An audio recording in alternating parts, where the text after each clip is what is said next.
कुल संपत्ति है 4,000 करोड़ रुपए। उम्र 30 साल, नाम अलक पांडे। कंपनी का नाम है फिजिक्स वाला। सोच रहे होंगे कि पुश्तैनी काम होगा। जवाब है नहीं, खुद कमाया है। कैसे, वो भी जान लेते हैं। साल 2014, कॉलेज में पढ़ रहे थे। एक दिन सब कुछ छोड़ छाड़ के वापस घर चले गए। पापा पूछे क्यों लौट आए। अलक पांडे का जवाब था, मजा नहीं आ रहा था।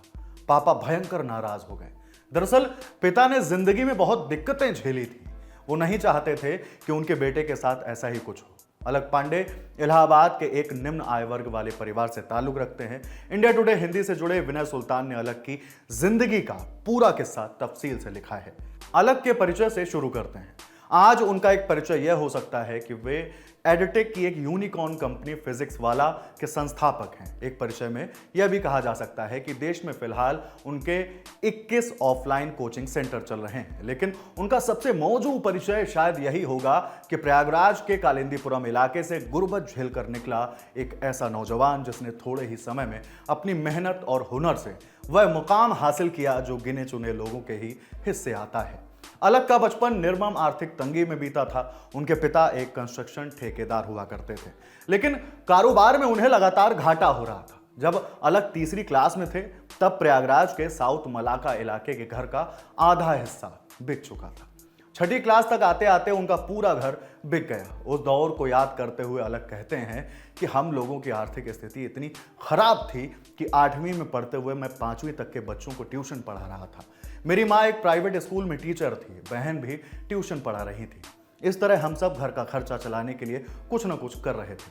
12वीं के बाद अलक ने घर पर पढ़ाई करके ही उत्तर प्रदेश का प्री इंजीनियरिंग एग्जाम दिया।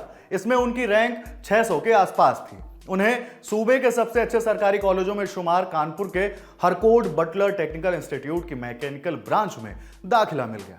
कॉलेज के दूसरे साल में उन्होंने कानपुर के ही एक कोचिंग संस्थान में पढ़ाना शुरू कर दिया। कानपुर में बीते दिन बड़े संघर्ष और फाकाकशी के थे। अलक 8x8 के कमरे में अपने एक साथी के साथ रहते थे। कॉलेज की फीस तो एजुकेशन लोन से निकल जाती थी, लेकिन खुद और साथ साथ घर का खर्च चलाना मुश्किल हो जा रहा था। उन्होंने कॉलेज छोड़ने का फैसला कर लिया। वे आज भी खुद को 50% मैकेनिकल इंजीनियर कहते हैं। प्रयागराज आने के बाद उन्होंने कुछ वक्त कोचिंग में बच्चों को पढ़ाया। अलक का पढ़ाने का तरीका अलग था। वे स्कूल के दिनों से थिएटर करते आए थे। उन्होंने इसका इस्तेमाल फिजिक्स को रोचक बनाने के लिए किया।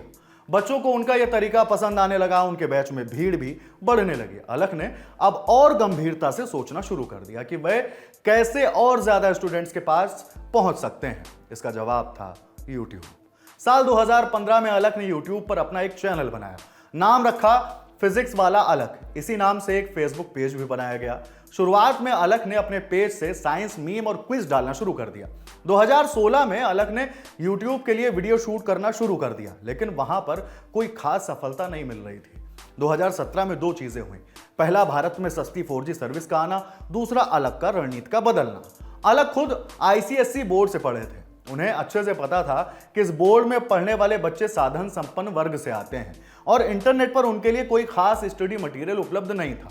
अलक ने इन छात्रों को टारगेट करना शुरू किया। उन्हें जल्दी ही इसके अच्छे नतीजे दिखने लगे। 2018 में अलक को YouTube से 8,000 रुपए का पहला चेक आया। इस समय उनके चैनल पर करीब 50,000 सब्सक्राइबर थे। उन्होंने कोचिंग की नौकरी छोड़ने का फैसला कर लिया। 2020 तक अलक YouTube पर मुफ्त क्लास लेते रहे। उनकी कमाई का एकमात्र जरिया YouTube से आया पैसा था, लेकिन मार्च 2020 में आए कोरोना ने एडटेक के लिए नई संभावनाओं का दरवाजा खोल दिया। अलक को इस समय एक नए साथी मिले, प्रतीक माहेश्वरी। उन्होंने पहली बार फिजिक्स वाला के लिए ऐप डिजाइन की। इस समय तक कई दूसरे ऑनलाइन लर्निंग प्लेटफॉर्म आ चुके थे। अपने प्रतिद्वंदियों से अलग अलक ने महज 2-3 हजार रुपए प्रति विषय के हिसाब से कोर्स ऑफर कर दिए। उनके पहले ऑनलाइन बैच में 60,000 से ज्यादा छात्रों ने दाखिला लिया। इसके बाद अलक ने पीछे मुड़कर नहीं देखा। अलक की कहानी एक छोटे शहर के कमजोर आर्थिक परिवेश से निकले नौजवान के संघर्ष की कहानी है। अलक की कहानी भारत में तेजी से उभर रहे एडटेक की सफलता की कहानी है। फिलहाल वे हिंदी और अंग्रेजी से इतर दूसरी भारतीय भाषाओं में नए चैनल लॉन्च करने की तैयारी कर रहे हैं।